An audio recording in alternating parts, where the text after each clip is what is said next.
તો આ બાજુ તાપીમાં ભારે વરસાદના કારણે સ્થાનિક નદીઓમાં ઘોડાપૂરની સ્થિતિ સર્જાઈ છે। જિલ્લામાં અને ઉપરવાસમાં ભારે વરસાદથી વાલ્મીકી અને ઝાંખરી નદીમાં પાણીની પુષ્કળ પ્રમાણમાં આવક થઈ છે। તેના કારણે નદીઓમાં પાણીનો પ્રવાહ વધ્યો છે। નદીના પાણી આસપાસના ગામોમાં ઘૂસી ગયા છે। લોકોના ઘરોમાં પણ પાણી ઘૂસી જતા ઘરવખરીને નુકસાન થયું છે। આમાં ઢેગડા બધું સામાન બીમાન બધા ગયેલા અમારા બધું અમારા સામાન। કેટલા વાગ્યાથી પાણી પ્રવેશ? એ 2-2:30 વાગ્યાના કિસ્સો છે। આ 2-2:30 વાગે પાણી આવેલા છે। હાલ કોઈ બચાવ કામગીરી કોઈ નહીં આવેલા બચાવ।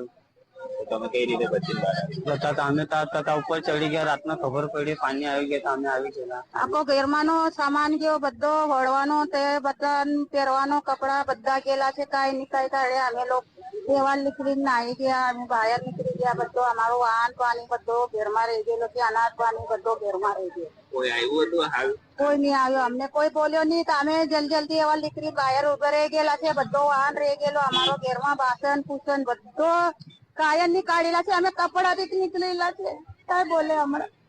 કઈ રીતે તમે કેટલા વાગ્યા પાણી પ્રવેશ્યું? એ અમે 4 વાગે નીકળ્યા બહાર। અમે તો ઊંઘીલા હતા અમને તો। તાપી જિલ્લામાં ગત મોડી રાતથી પડી રહેલ ધોધમાર વરસાદને પગલે જિલ્લામાંથી પસાર થતી ઝાંખરી તેમજ વાલ્મીકી નદીમાં ઘોડાપૂરની પરિસ્થિતિનું નિર્માણ થવા પામે છે। હું તમને દ્રશ્યમાં બતાવવા માંગીશ કે આજે વ્યારા તાલુકાના છીંડિયા ગામેથી પસાર થતી નદીઓમાં ઘોડાપૂરની પરિસ્થિતિને લઈને ખાસ કરીને જે નદી કિનારાના જે ઘરો છે એ ઘરોમાં પાણી ફરી વળવાને લઈને જે સ્થાનિક ગ્રામ્ય વિસ્તારના જે લોકો છે એ લોકોની ઘરવખરીની વસ્તુ સંપૂર્ણપણે પાણીમાં વહી જવા પામી છે। સાથે જે રીતે વરસાદ પડી રહ્યો છે તેમાં ખાસ કરીને વાત કરવામાં આવે તો જે વાલોડ તાલુકા તેમજ વ્યારા તાલુકાના જે નદી કિનારાના જે ગામો છે એ ગામો ખાસ આજે રાત્રિ દરમિયાન પડેલ વરસાદને પગલે નદીમાં આવી રહેલી ભારે પાણી એની આવકને લઈને જે પ્રભાવિત થયા છે તેને લઈને ખાસ કરીને જે હાલ તો તંત્ર દ્વારા જે નદી કિનારાના જે લોકો છે એ લોકોને ફસાયેલા લોકોને હાલ તો ફાયર વિભાગ દ્વારા બચાવની કામગીરી હાથ ધરવામાં આવી રહી છે। દીપક ગામિત, વીટીવી ન્યૂઝ, તાપી।